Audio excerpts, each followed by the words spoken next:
ನಮ್ಮ ದೇಶದಲ್ಲಿ ಹೆಣ್ಣು ಮಕ್ಕಳ ಪರವಾಗಿ ತುಂಬಾ ಕಾನೂನು ಇದೆ. ಯಾಕಂದ್ರೆ ಜಾಸ್ತಿ ದೌರ್ಜನ್ಯಕ್ಕೆ ಒಳಗಾಗ್ತಾ ಇರೋದು ಹೆಣ್ಣು ಮಕ್ಕಳೇ. ತುಂಬಾ ಕಠಿಣ ಕಾನೂನು ಕೂಡ ಇದೆ, ಇರಬೇಕು ಮುಂದೂ ಕೂಡ. ಮತ್ತು ಯಾವುದೇ ಸಾರ್ವಜನಿಕವಾಗಿಯೂ ಕೂಡ ಅನುಕಂಪ ವ್ಯಕ್ತವಾಗೋದು ಹೆಣ್ಣು ಮಕ್ಕಳ ಮೇಲೆ. ಯಾಕಂದ್ರೆ ಪ್ರತಿಯೊಬ್ಬರ ಮಾನವೀಯತೆಯ ಕರ್ತವ್ಯ ಕೂಡ ಹೌದು. ಹೀಗೆಲ್ಲ ಇದ್ದಾಗ ಕೆಲವೊಬ್ಬರಲ್ಲಿ ಎಲ್ಲರೂ ನಮ್ಮ ಮೇಲೆ ಅನುಕಂಪ ತೋರಿಸ್ತಾ ಇದ್ದಾರೆ ಅಂತ ಮನಸ್ಸಿಗೆ ಬಂದ ಹಾಗೆ ಮಾಡೋದು ತಪ್ಪು. ಕಾನೂನು ಕೂಡ ನಮ್ಮ ಪರವಾಗಿಯೇ ಇದೆ ಅಂತ ಯಾವುದೋ ಸೈಡು ಜನರು ಸದಾ ನಮ್ಮ ಪರವಾಗಿಯೇ ಇರ್ತಾರೆ ಅಂತ ಓವರ್ ಕಾನ್ಫಿಡೆನ್ಸ್ ಇಂದ ಇದೆಲ್ಲ ಕೂಡ ಇತ್ತೀಚಿನ ದಿನದಲ್ಲಿ ಸಹಜವಾಗಿ ನಡೀತಾ ಇದೆ. ಮಾನ ಮರ್ಯಾದೆ, ಸೆಲ್ಫ್ ರೆಸ್ಪೆಕ್ಟ್, ದೌರ್ಜನ್ಯ ಇವೆಲ್ಲ ಹೆಣ್ಣು ಮಕ್ಕಳ ವಿಷಯದಲ್ಲಿ ಮಾತ್ರ ಅಪ್ಲೈ ಆಗುತ್ತಾ? ಗಂಡು ಮಕ್ಕಳ ವಿಷಯದಲ್ಲಿ ಅಪ್ಲೈ ಆಗೋದಿಲ್ವಾ? ಹೆಣ್ಣು ಮಕ್ಕಳಿಗೆ ಅನ್ಯಾಯ ಆದ್ರೆ ಮಾತ್ರ ಹೋರಾಟನ, ಗಂಡು ಮಕ್ಕಳಿಗೆ ಅನ್ಯಾಯ ಆದ್ರೆ ಹೋರಾಟ ಇಲ್ವಾ? ಈ ತರ ಎಲ್ಲಾ ಪ್ರಶ್ನೆಯನ್ನು ಜನ ಕೇಳೋಕೆ ಶುರು ಮಾಡಿದ್ದಾರೆ. ಅದು ಯಾಕಂದ್ರೆ ಕೇರಳದಲ್ಲಿ ಆದಂತ ಒಂದು ಘಟನೆಯಿಂದ. ಆ ಒಂದು ವಿಡಿಯೋದಿಂದ ಏನೆಲ್ಲ ಆಯ್ತು ಅನ್ನೋದನ್ನ ಈ ವಿಡಿಯೋದಲ್ಲಿ ತಿಳ್ಕೊಳ್ಳೋಣ ಬನ್ನಿ. ಈ ಘಟನೆ ನಡೆದಿರೋದು ಕೇರಳದ ಕೊಯ್ಕಾಡ್ ಭಾಗದಲ್ಲಿ. 41 ವರ್ಷದ ದೀಪಕ್ ಎನ್ನುವ ವ್ಯಕ್ತಿ, ಇವರು ತನ್ನ ತಂದೆ ತಾಯಿ ಜೊತೆಗೆ ಇರ್ತಾರೆ. ಒಂದು ಸಾಮಾನ್ಯ ಮಧ್ಯಮ ವರ್ಗದ ಕುಟುಂಬ. ಇವರು ಸೇಲ್ಸ್ ಕಂಪನಿಯಲ್ಲಿ ಮ್ಯಾನೇಜರ್ ಆಗಿ ವರ್ಕ್ ಮಾಡ್ತಾ ಇರ್ತಾರೆ. ಅನೇಕರು ಹೇಳೋ ಪ್ರಕಾರ ಇವರು ತುಂಬಾ ಮೃದು ಸ್ವಭಾವದ ವ್ಯಕ್ತಿ. ಅವರಾಯ್ತು, ಅವ್ರ ಕೆಲಸ ಆಯ್ತು ಅಂತ ಯಾರ ಸುದ್ದಿಗೂ ಹೋಗದೆ ಇರುವಂತಹ ವ್ಯಕ್ತಿ. ಕೋಯ್ಕೋಡ್ ನಿಂದ ಕಣ್ಣೂರಿಗೆ ಪ್ರತಿದಿನ ಬಸ್ ಅಥವಾ ಸಾರ್ವಜನಿಕ ವಾಹನದಲ್ಲೇ ಹೋಗ್ತಾರೆ. ಶುಕ್ರವಾರ ಕೂಡ ದಿನನಿತ್ಯದಂತೆ ಬಸ್ ನಲ್ಲಿ ಹೋಗ್ತಾ ಇರ್ತಾರೆ. ಅವ್ರ ಪಾಡಿಗೆ ಅವರು ಬಸ್ ನಲ್ಲಿ ಇರ್ತಾರೆ. ದುರಾದೃಷ್ಟವಶಾತ್ ಅದೇ ದಿನ ಒಂದು ಹುಡುಗಿ ಶಂಜಿತಾ ಮುಸ್ತಫಾ ಅವಳ ಹೆಸರು, ಆಕೆ ಕೂಡ ಅದೇ ಬಸ್ ನಲ್ಲಿ ಇರ್ತಾಳೆ. ತಿಳಿದು ಬಂದ ಮಾಹಿತಿಯ ಪ್ರಕಾರ ಈಕೆ ಸೋಷಿಯಲ್ ಮೀಡಿಯಾದಲ್ಲಿ ಆಕ್ಟಿವ್ ಆಗಿ ಇರ್ತಾಳೆ. ಸಾಮಾಜಿಕ ಕಾರ್ಯಕರ್ತೆ ಅನ್ನೋ ತರ ಗುರುತಿಸಿಕೊಳ್ಬೇಕು ಅನ್ನೋ ಇವಳ ಹಂಬಲ ಇರುತ್ತೆ. ಇವಳ ವಯಸ್ಸು ಸುಮಾರು 34 ವರ್ಷ. ಸೈಕಾಲಜಿ ಸ್ಟೂಡೆಂಟ್ ಕೂಡ ಹೌದು. ಲೆಕ್ಚರ್ ಆಗಿ ವರ್ಕ್ ಮಾಡ್ತಾ ಇರ್ತಾಳೆ. ಅವಳು ಬಸ್ ಹತ್ತಿ ಈ ವಿಡಿಯೋವನ್ನು ಮಾಡ್ತಾಳೆ. ಆ ಕ್ಷಣ ಅವಳ ಉದ್ದೇಶ ಏನಿತ್ತೋ ಗೊತ್ತಿಲ್ಲ, ಆದ್ರೆ ಈ ವಿಡಿಯೋಗೆ ಒಬ್ಬ ಅಮಾಯಕನ ಬಲಿಯಾಗೋದಂತೂ ಖಂಡಿತ. ದೀಪಕ್ ತಮ್ಮ ಪಾಡಿಗೆ ತಾವು ಇರ್ತಾರೆ. ಈಕೆ ವಿಡಿಯೋ ಮಾಡೋಕೆ ಶುರು ಮಾಡ್ತಾಳೆ. ಆ ವಿಡಿಯೋದಲ್ಲಿ ಸಹಜವಾಗಿ ಗಮನಿಸಿದ್ರೆ ಗೊತ್ತಾಗುತ್ತೆ, ಆ ವ್ಯಕ್ತಿಗೆ ಈಕೆ ವಿಡಿಯೋ ಮಾಡ್ತಿದ್ದಾಳೆ ಅನ್ನೋದು ಸಹ ಈತನಿಗೆ ಗೊತ್ತಿರಲ್ಲ.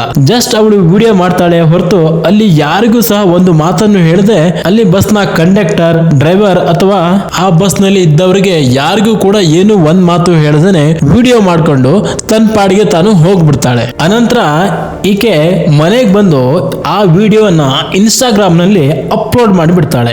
ಆ ವಿಡಿಯೋದ ಟೈಟಲ್ ನಲ್ಲಿ ಏನೇನೋ ಬರ್ದಿರ್ತಾಳೆ. ನನಗೆ ಬಸ್ ನಲ್ಲಿ ದೌರ್ಜನ್ಯವಾಗಿದೆ, ಒಬ್ಬ ವ್ಯಕ್ತಿಯಿಂದ ನನಗೆ ಲೈಂಗಿಕವಾಗಿ ಕಿರುಕುಳ ಆಗಿದೆ, ತುಂಬಾ ಬ್ಯಾಡ್ ಫೀಲ್ ಆಗಿದೆ, ಬಸ್ ನಲ್ಲಿ ಕೆಲವೊಂದು ಗಂಡಸರ ವರ್ತನೆ ಸರಿ ಇರೋದಿಲ್ಲ, ಹೆಣ್ಣು ಮಕ್ಕಳು ತುಂಬಾ ಎಚ್ಚರವಾಗಿರ್ಬೇಕು, ಈ ತರ ಏನೇನೋ ಬರ್ಕೊಂಡಿರ್ತಾಳೆ. ಬರೆದು ಆ ವಿಡಿಯೋನ ಪೋಸ್ಟ್ ಮಾಡಿರ್ತಾಳೆ. ಅವಳ ಇನ್ಸ್ಟಾಗ್ರಾಮ್ ಅಕೌಂಟ್ ನಲ್ಲಿ 10 ರಿಂದ 15 ಸಾವಿರ ಜನ ಏನೋ ಫಾಲೋವರ್ಸ್ ಇರ್ತಾರೆ. ಆದ್ರೆ ಈ ವಿಡಿಯೋ ಅಪ್ಲೋಡ್ ಆಗ್ತಾ ಇದ್ದಂಗೆ ಕೆಲವೇ ಗಂಟೆಗಳಲ್ಲಿ 2 ಮಿಲಿಯನ್ಗಿಂತ ಜಾಸ್ತಿ ವ್ಯೂಸ್ ಬರೋದಕ್ಕೆ ಶುರು ಆಗ್ಬಿಡುತ್ತೆ. ಆ ವಿಡಿಯೋ ಕೇರಳದಾದ್ಯಂತ ತುಂಬಾ ವೈರಲ್ ಆಗೋಕೆ ಶುರು ಆಗುತ್ತೆ. ಎಲ್ಲರೂ ಕೂಡ ಆ ವಿಡಿಯೋನ ಲೈಕ್ ಶೇರ್ ಮಾಡಿಬಿಡ್ತಾರೆ. ಆ ವಿಡಿಯೋ ತುಂಬಾ ವೈರಲ್ ಆಗ್ಬಿಡುತ್ತೆ. ತುಂಬಾ ಜನ ಇದಕ್ಕೆ ಕಮೆಂಟ್ ಮಾಡ್ತಾರೆ. ಆ ಕ್ಷಣಕ್ಕೆ ಆ ಹುಡುಗಿಯ ಪರವಾಗಿನೇ ಎಲ್ಲರೂ ಕಮೆಂಟ್ ಮಾಡಿರ್ತಾರೆ. ಇದರಲ್ಲಿ ದೀಪಕ್ ಅವರಿಗೆ ಕೆಟ್ಟದಾಗಿ ನಿಂದನೆ ಮಾಡೋಕೆ ಶುರು ಮಾಡ್ತಾರೆ.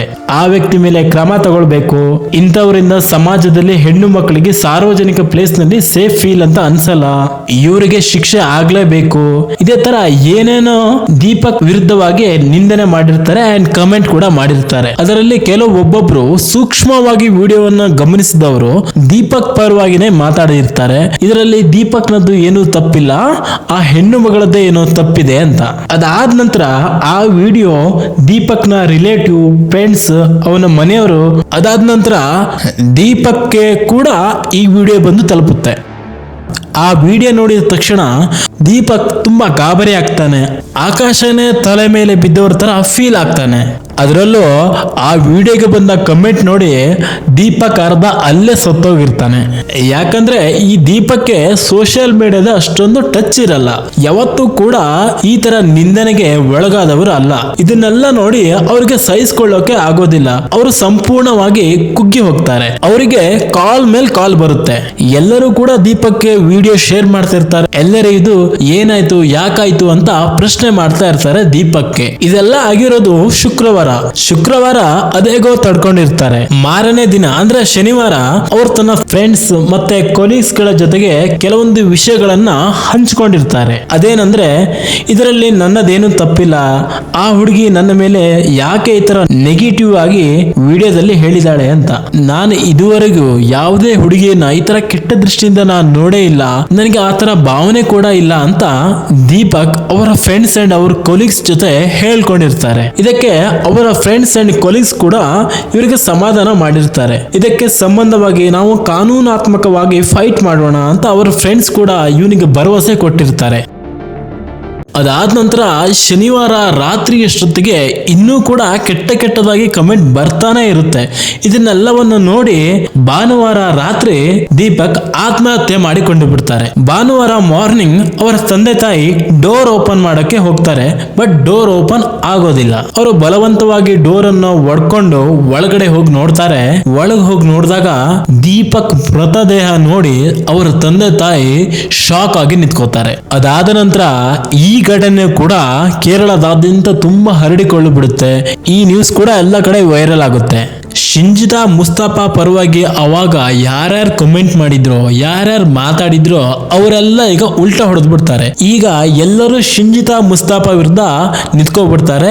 ಶಿಂಜಿತಾ ಮುಸ್ತಫಾದೇ ತಪ್ಪು ಅಂತ ಸೋಷಿಯಲ್ ಮೀಡಿಯಾದಲ್ಲಿ ಹೇಳೋಕೆ ಶುರು ಮಾಡ್ತಾರೆ. ಈ ಸಾವಿಗೆ ಕಾರಣ ಕೂಡ ಶಿಂಜಿತಾ ಮುಸ್ತಫಾನೇ ಅಂತ ಎಲ್ಲರೂ ಹೇಳ್ತಾರೆ. ಇದನ್ನೆಲ್ಲ ಗಮನಿಸಿದಂತಹ ಶಿಂಜಿತಾ ಮುಸ್ತಫಾ ಇನ್ನೊಂದು ವಿಡಿಯೋ ಮಾಡಿ ಬಿಡ್ತಾಳೆ, ತನ್ನನ್ನು ತಾನೇ ಸಮರ್ಥನ ಮಾಡ್ಕೊಳ್ಳೋಕೆ. ಅದೇನಂದ್ರೆ, ನಾನು ಯಾಕೆ ವಿಡಿಯೋ ಮಾಡಿದೆ ಅಂದ್ರೆ ಅದೇ ಬಸ್ ನಲ್ಲಿ ಒಂದು ಹುಡುಗಿಗೆ ಇದೇ ತರ ಕಿರುಕುಳ ಆಗ್ತಾ ಇತ್ತು, ಅದ್ರ ಸಲುವಾಗಿ ನಾನು ಸಮಾಜಕ್ಕೆ ಹೇಳಬೇಕಿತ್ತು, ಈ ತರ ಘಟನೆ ಬಸ್ ನಲ್ಲಿ ಹಾಗೂ ಸಾರ್ವಜನಿಕ ವಲಯದಲ್ಲಿ ನಡೀತಾನೆ ಇರುತ್ತೆ, ಹೆಣ್ಣು ಮಕ್ಕಳು ಎಚ್ಚರಿಕೆಯಿಂದಿರಿ ಅನ್ನೋ ಸಂದೇಶವನ್ನು ಕೊಡಬೇಕಿತ್ತು, ಇದ್ರ ಸಲುವಾಗಿ ನಾನು ವಿಡಿಯೋ ಮಾಡಿದೆ ಅಂತ ಸಮರ್ಥನೆ ಮಾಡ್ಕೊಳ್ತಾಳೆ. ಹಾಗೂ ಈ ಸಾವಿಗೆ ಕಾರಣ ನಾನಲ್ಲ ಅಂತ ಹೇಳಿರ್ತಾಳೆ.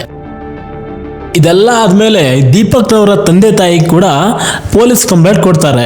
ಇದರ ನಡುವೆ ಜನ ಆಕ್ರೋಶ ಕೂಡ ಜಾಸ್ತಿ ಆಗ್ತಾನೆ ಇರುತ್ತೆ. ಅದಾದ ನಂತರ ಆ ಹುಡುಗಿ ಎಲ್ಲಾ ವಿಡಿಯೋವನ್ನು ಡಿಲೀಟ್ ಮಾಡಿ ತನ್ನ ಅಕೌಂಟ್ ಅನ್ನು ಪ್ರೈವೇಟ್ ನಲ್ಲಿ ಇಟ್ಟು ಹಾಗೆ ಸೈಲೆಂಟ್ ಆಗಿ ಬಿಡ್ತಾಳೆ. ಆಮೇಲೆ ಪೊಲೀಸ್ ಕೂಡ ಸ್ವಯಂ ಪ್ರೇರಿತವಾಗಿ ದೂರು ದಾಖಲಿಸಿಕೊಳ್ತಾರೆ.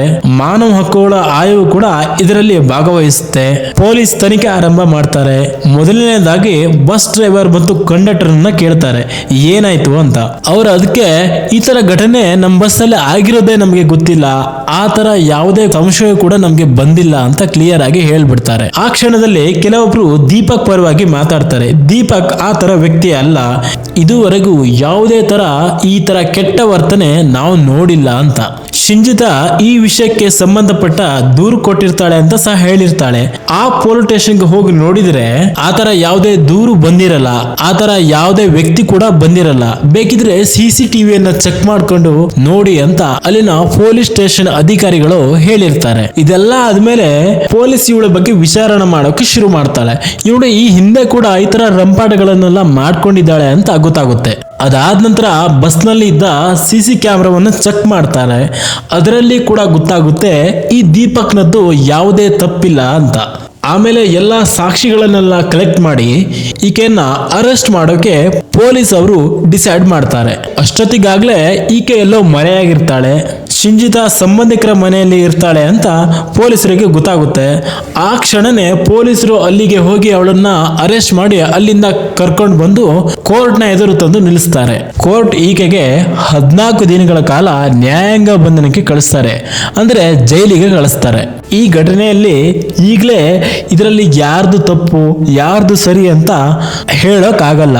ಇದೆಲ್ಲದೂ ಕೂಡ ನ್ಯಾಯಾಲಯವೇ ತೀರ್ಮಾನ ಮಾಡಬೇಕಾಗುತ್ತೆ. ಈಗ ಕೇರಳದಲ್ಲಿ ಬಸ್ನಲ್ಲಿ ಅಥವಾ ಸಾರ್ವಜನಿಕ ಪ್ರದೇಶದಲ್ಲಿ ಯುವಕರು ಅವರದ್ದೇ ಶೈಲಿಯಲ್ಲಿ ಪ್ರತಿಭಟನೆ ಕೂಡ ಶುರು ಮಾಡ್ತಾ ಇದ್ದಾರೆ.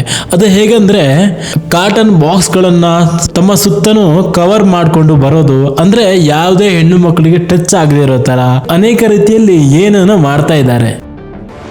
ಇದರಿಂದ ನಾವು ಅರಿತುಕೊಳ್ಳೋದು ಇಷ್ಟೇ, ಕಾನೂನು ಇದೆ ಅಂತ ಯಾರೂ ಸಹ ಮಿಸ್ಯೂಸ್ ಮಾಡ್ಕೊಳ್ಳೋದು ತಪ್ಪು. ಸೋಷಿಯಲ್ ಮೀಡಿಯಾದಲ್ಲಾಗ್ಲಿ ಎಲ್ಲೇ ಆಗ್ಲಿ ಒಂದು ಘಟನೆ ಬಗ್ಗೆ ಅದರ ಸತ್ಯಾಂಶವನ್ನು ಅರಿತುಕೊಳ್ಳದೆ ಕೆಟ್ಟದಾಗಿ ಕಮೆಂಟ್ ಮಾಡೋದು ಅದು ತುಂಬಾ ದೊಡ್ಡ ತಪ್ಪು. ಅದು ಹುಡುಗನೇ ಆಗಿರ್ಲಿ ಹುಡುಗಿನೇ ಆಗಿರ್ಲಿ, ಒಂದು ಕಮೆಂಟ್ ಮಾಡೋದು 10 ಸೆಕೆಂಡ್ನ ಕೆಲಸ, ಆದ್ರೆ ಅದರ ಪರಿಣಾಮ ಯಾರ ಜೀವನಕ್ಕೆ ಎಷ್ಟು ದೊಡ್ಡ ಹೊಡೆತ ಕೊಡುತ್ತೆ ಅನ್ನೋದನ್ನ ತುಂಬಾ ಜನ ಯೋಚನೆನೇ ಮಾಡಿರಲ್ಲ. ಸಮಾಜದಲ್ಲಿ ಅಮಾಯಕರ ಬಲಿ ಆಗ್ತಾ ಇದೆ ಅನ್ನೋದು ಸ್ಲೋಗನ್ ಅಲ್ಲ, ಅದು ರೆಸ್ಪಾನ್ಸಿಬಿಲಿಟಿ. ಇದುವರೆಗೂ ನನ್ನ ಚಾನೆಲ್ನ ಯಾರ್ಯಾರು ಸಬ್ಸ್ಕ್ರೈಬ್ ಮಾಡಿಲ್ವೋ ದಯವಿಟ್ಟು ಸಬ್ಸ್ಕ್ರೈಬ್ ಮಾಡಿ. ಈ ವಿಡಿಯೋ ಸಂಬಂಧಪಟ್ಟ ಹಾಗೆ ನಿಮ್ಮ ಅಭಿಪ್ರಾಯವನ್ನು ಕಮೆಂಟ್ ಬಾಕ್ಸ್ನಲ್ಲಿ ತಿಳಿಸಿ. ಮತ್ತೆ ಈ ವಿಡಿಯೋನ ಲೈಕ್ ಮಾಡಿ, ಆದಷ್ಟು ಜನರಿಗೆ ಶೇರ್ ಮಾಡಿ. ವಿಡಿಯೋ ನೋಡಿದ್ದಕ್ಕಾಗಿ ಧನ್ಯವಾದ.